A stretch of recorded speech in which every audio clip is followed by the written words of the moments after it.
విభజనలో దక్షిణాదికి అన్యాయం జరుగుతోందని చెన్నైలో అఖిలపక్ష సమావేశాన్ని నిర్వహించారు. ఈ సమావేశానికి తెలంగాణ నుండి కాంగ్రెస్, బీఆర్ఎస్ పార్టీలు హాజరయ్యాయి. కానీ జగన్ మాత్రం అంత ధైర్యం చేయలేకపోయారు.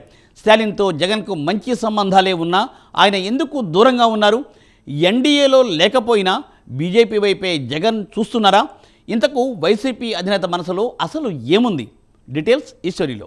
డీలిమిటేషన్ పై సౌత్ ఏకం కాబోతోందా? తమిళనాడు సీఎం స్టాలిన్ అందరినీ ఒక్కతాటిపైకి తెస్తారా? కేంద్రంపై దక్షిణాది రాష్ట్రాలు దండెత్తబోతున్నాయా అంటే ప్రస్తుత పరిణామాలు చూస్తుంటే అవుననే అనిపిస్తోంది. లోక్సభ నియోజకవర్గాల పునర్విభజన వ్యవహారంపై శనివారం చెన్నై వేదికగా డీఎంకే పార్టీ ఆధ్వర్యంలో అఖిలపక్ష సమావేశం జరిగింది. అయితే డీలిమిటేషన్తో మొత్తం దక్షిణాదిన ఉన్న రాష్ట్రాలకు సీట్లు తగ్గి అతిపెద్ద రాజకీయ నష్టం జరుగుతుందని విశ్లేషణలు ఉన్నాయి. దీనిని కనుక అడ్డుకోకపోయినా లేదా డీలిమిటేషన్లో జనాభా ప్రాతిపదిక అన్న సూత్రాన్ని కలపకుండా చేయకపోయినా దక్షిణాదికి ఎప్పటికీ భారత పార్లమెంట్లో సముచితమైన అవకాశాలు దక్కవని కూడా మేధావులు, ప్రజాస్వామ్య ప్రియులు చెబుతున్నారు. ఈ నేపథ్యంలో డీలిమిటేషన్ మీద గత కొంతకాలంగా బిగ్ సౌండ్ చేస్తున్న తమిళనాడు సీఎం డీఎంకే అధినేత స్టాలిన్ శనివారం కీలక సమావేశం నిర్వహించారు. ఈ సమావేశానికి జాతీయ స్థాయిలోనే ఎంతో ప్రాధాన్యత ఉంది. డీలిమిటేషన్ అంటూ మోడీతో ఢీకొట్టేందుకు ఏకంగా సౌత్ స్టేట్స్ ని ఐక్యంగా ఉంచుతూ సమిష్టి పోరుకు తెరమీదకు తెస్తున్న స్టాలిన్ ఇప్పుడు జాతీయ స్థాయిలో బీజేపీ పెద్దల్లో ఫోకస్ అవుతున్నారు.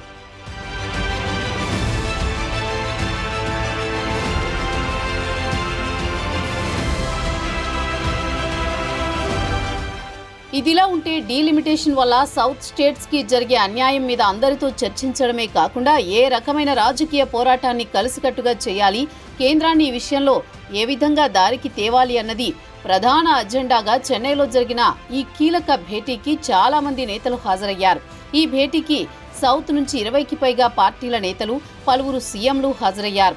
దక్షిణాది రాష్ట్రాల నుంచి మొత్తం 24 మంది నేతలు మీటింగ్కు హాజరైనట్లు డీఎంకే తెలిపింది.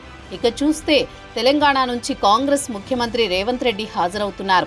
అలాగే ప్రతిపక్ష బీఆర్ఎస్ నుంచి వర్కింగ్ ప్రెసిడెంట్ కేటీఆర్ అటెండ్ కానున్నారు.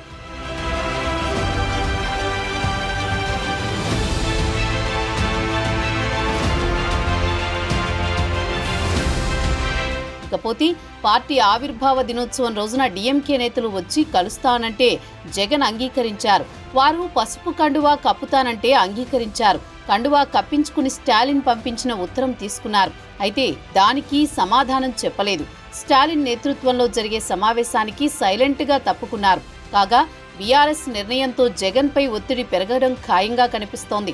గతంలో ఢిల్లీలో జగన్ ధర్నా చేసినప్పుడు ఈయనకు మద్దతుగా ఇండియా కూటమి పార్టీలు అన్నీ వచ్చాయి. దానికి ప్రతిఫలంగా జగన్ ఇప్పటి వరకు వారికి ఏ విషయంలోనూ మద్దతు ప్రకటించలేకపోయారు. ఇప్పుడు దక్షిణాది అంశాన్ని నెత్తికెత్తుకున్న ఇండియా కూటమిలోని కీలక పార్టీకి మద్దతు ప్రకటించకపోవడం చర్చనీయాంశంగా మారింది. కాగా స్టాలిన్కు జగన్కు మంచి సంబంధాలున్నాయని చెబుతున్నారు. గతంలో జగన్ ప్రమాణ స్వీకారానికి స్టాలిన్ హాజరయ్యారు.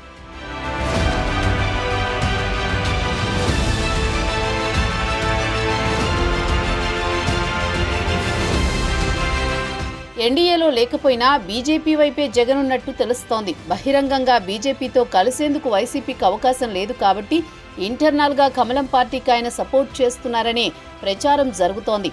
ఈ క్రమంలో దక్షిణాదికి అన్యాయం జరుగుతుందా లేదా అన్న అభిప్రాయాన్ని చెప్పడానికి జగన్ ఇష్టపడట్లేదని అభిప్రాయం వ్యక్తమవుతోంది. ఒకవేళ బీజేపీని వ్యతిరేకిస్తే తన పరిస్థితి ఏమిటో ఆయనకు బాగా తెలుసు. అందుకే ఆ ఎన్డీఏకు వైసీపీ సపోర్ట్ చేస్తుందని విమర్శలు వెల్లువెత్తుతున్నాయి. ఇలాంటి రాజకీయాలు చేస్తే జగన్కు రాజకీయ భవిష్యత్ అనేదే ఉండదని, పోరాడాలని శ్రేయోభిలాషులు అదే పనిగా సలహాలిస్తున్నారు. కానీ జగన్ మాత్రం పోరాడితే జైలుకు పోతామని, పార్టీ పోతుందని గట్టి క్లారిటీగా ఉన్నారు. అందుకే రిస్క్ తీసుకునేందుకు సిద్ధంగా లేరని రాజకీయ విశ్లేషకులు అభిప్రాయపడుతున్నారు.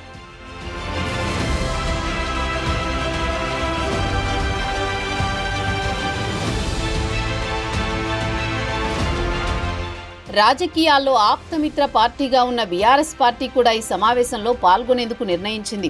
పార్టీ తరపున కేటీఆర్ కూడా హాజరయ్యారు. కానీ జగన్ మాత్రం అంత ధైర్యం చేయలేకపోయారు. స్టాలిన్తో జగన్కు మంచి సంబంధాలు ఉన్నా రాజకీయంగా ఆయన పెడచెవిన పెట్టారు. సో ఫైనల్ గా బీజేపీ వైపే జగన్ ఉన్నట్లు తెలుస్తోంది. ఈ క్రమంలోనే చెన్నైలో జరిగిన అఖిలపక్ష సమావేశంలో డీలిమిటేషన్ పై ఆయా పార్టీల నేతలు నిర్ణయాలు చర్చనీయాంశంగా మారాయి. కేంద్రంపై పోరాటం చేసేందుకు దక్షిణాది రాష్ట్రాలు సిద్ధమయ్యాయి. సో చూడాల్సిన రాజకీయం చాలానే ఉంది అన్నమాట.